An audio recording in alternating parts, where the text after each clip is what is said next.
ভাইরা আমার, রমজানের রোজা কিন্তু আমাদের সাথে কথা বলে, আমরা বুঝি না কি কথা বলে বলবো। ভাইরা আমার, রমজানের রোজা আমাদেরকে বার্তা দেয়, মেসেজ দেয়। কি মেসেজ দেয়, কি বার্তা দেয়? রমজানের রোজা বলে যে দেখো, তুমি আমাকে ধারণ করে অর্থাৎ রোজা রেখে সিয়াম পালন করে তুমি খাও না, পান করো না, যৌনাচার করো না। কেন করো না? আল্লাহর ভয়। সম বা সিয়াম বা রোজা এটা আমাদেরকে বিরত থাকা শিখায়। কিভাবে বিরত থাকা শিখায়? আপনি রোজা রাখছেন, খুব ক্ষুধা লাগছে, খানাও আছে। রোজা রাখছেন, খুব পিপাসা লাগছে, আবার খানাও আছে, পানিও আছে সামনে, মানুষ খায়। তখন এই যে ক্ষুধাও আছে, আবার সামনে খাবারও আছে, কিন্তু সে খাচ্ছে না, তাহলে সে কি করলো? বিরত থাকলো। আচ্ছা, আপনারা বলেন, রমজান মাসে আমরা যে খাই না বা পান করি না রোজা রেখে, আমাদের বাসা যে খাবার থাকে হালাল খাবার, কোনো চোরাই টাকা দিয়ে কিনা না, রতের কামাই করা, পরিশ্রম করে উপার্জন করে আপনি কামাই করছেন, সেই কামাই করা টাকার খাবার আপনার ঘরে আছে, আপনি এক বোতল পানি দোকান থেকে কিনে আনছেন, সম্পূর্ণ হালাল। কিন্তু এই হালাল খানাটা পর্যন্ত রমজান মাসে দিনের বেলায় খাওয়া যাবে কি যাবে না? রোজা রেখে এই হালাল খানাটাও খাওয়া।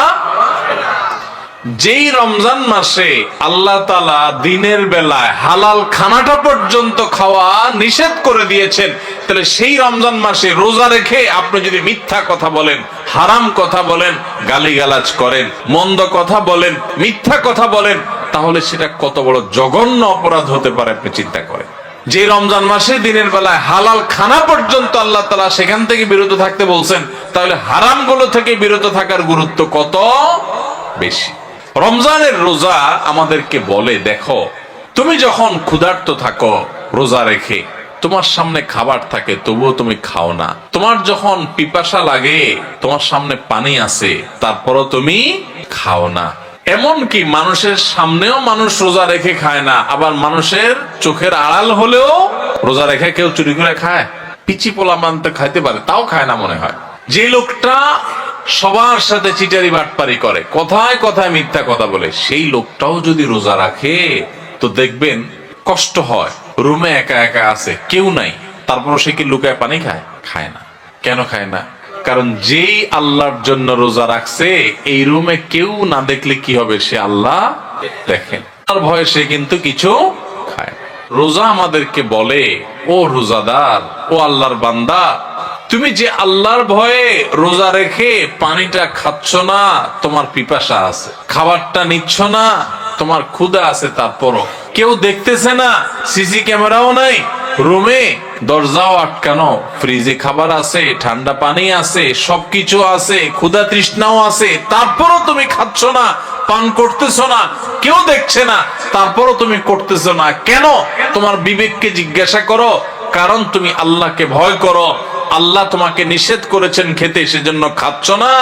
তো তুমি যখন মোবাইলে হারাম জিনিস দেখো, তুমি যখন কারোর হক নষ্ট করো, তুমি যখন কারোর ক্ষতি করো, তুমি যখন একটা গালিগালাজ করো, তুমি যখন কারোর পিছনে সমালোচনা করো, তুমি যখন নামাজ পড়ো না, তুমি যখন গুনাহের কাজ করো, তুমি যখন খারাপ কাজ করো, তখন তোমার বিবেক কেন জাগে না?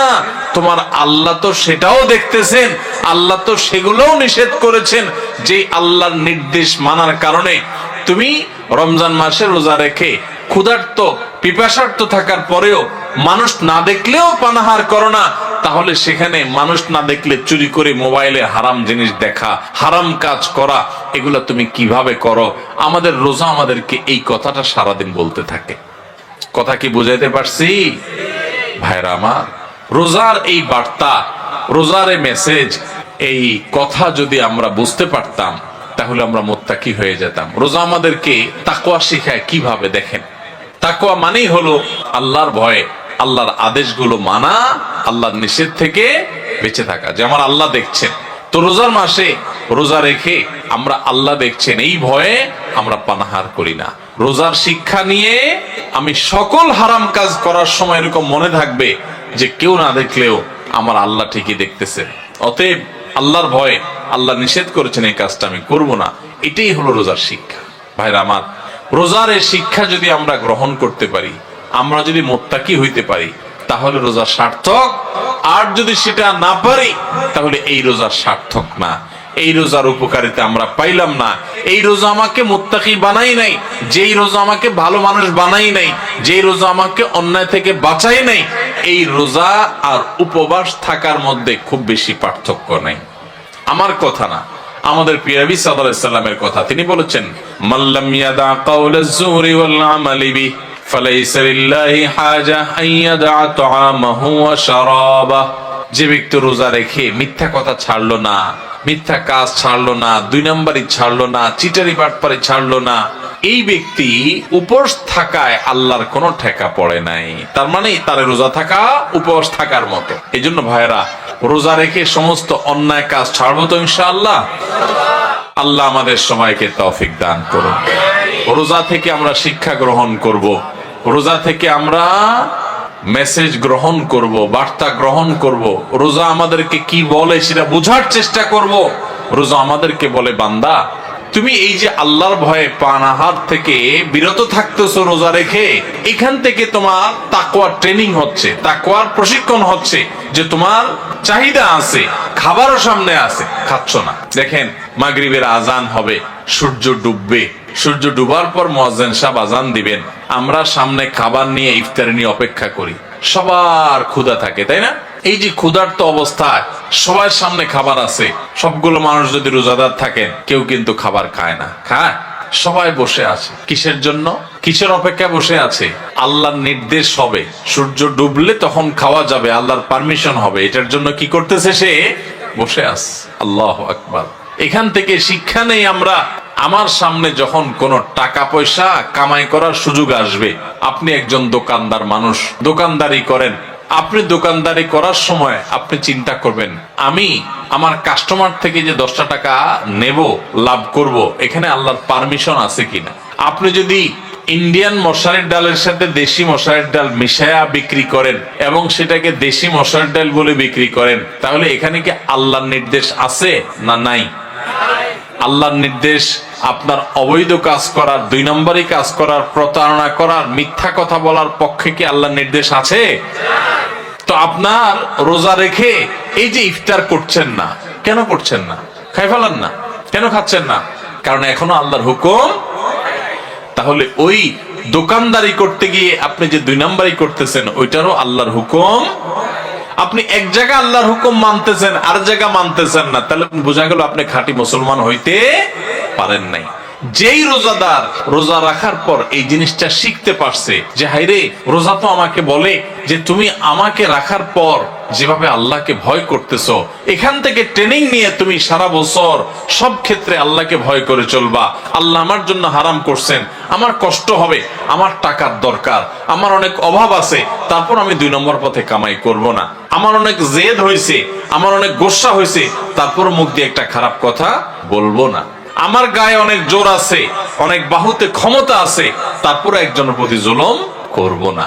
এটাই রোজা আমাদেরকে শিখায়। ভাইরা আমার, সারা দেশে লক্ষ লক্ষ মানুষ আমরা রোজা রাখি, কিন্তু আমাদের জীবনে কোনো পরিবর্তন নাই। আমরা রোজা রাখি, দুর্নীতি করি, রোজা রাখি, ঘুষ খাই, রোজা রেখে আবার আমরা মিথ্যা কথা বলি, রোজা রেখে আমরা আবার চিটারি বাটপারি করি, রোজা রেখে আমরা আবার মানুষের হক নষ্ট করি, রোজা রেখে আমরা অনেকে গালিগালাজ করি, রোজা রেখে আমরা অনেকে মানুষের অধিকার নষ্ট করি। কারণ ওই যে রোজার মর্ম আমরা বুঝতে পারি নাই। ভাইরে, শুধু ইফতার আর সাহরি খাওয়ার নাম রোজা না, এটাতে রোজার স্ট্রাকচার দাঁড়ায়, কিন্তু রোজা ফাইনাল হয়, কমপ্লিট হয়, ফিনিশিং হয়, পূর্ণাঙ্গতা পায় যদি রোজা রেখে আপনি মুত্তাকি হইতে পারেন, যদি রোজা রেখে আপনি হারাম কাজ ছাড়তে পারেন, যদি রোজা রেখে আপনি খারাপ কাজ ছাড়তে পারেন। নবী করিম সাল্লাল্লাহু আলাইহি ওয়াসাল্লামের সেই হাদিসের দিকে তাকান, তিনি কি বলেছেন?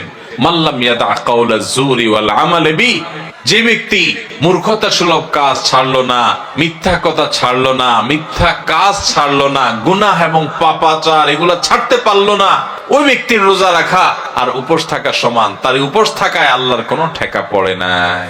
অতএব এই বছরের রমজানে আল্লাহকে সাক্ষী রেখে আল্লাহর সাথে কথা দে, আল্লাহ এত বছর রোজা রাখছি, তোমার রোজার মর্ম বুঝি নাই, এই বছর আমি রোজার মর্মটা একটু বুঝে রোজাটা সঠিকভাবে রাখবো। চেষ্টা করা যাবে না ইনশাআল্লাহ?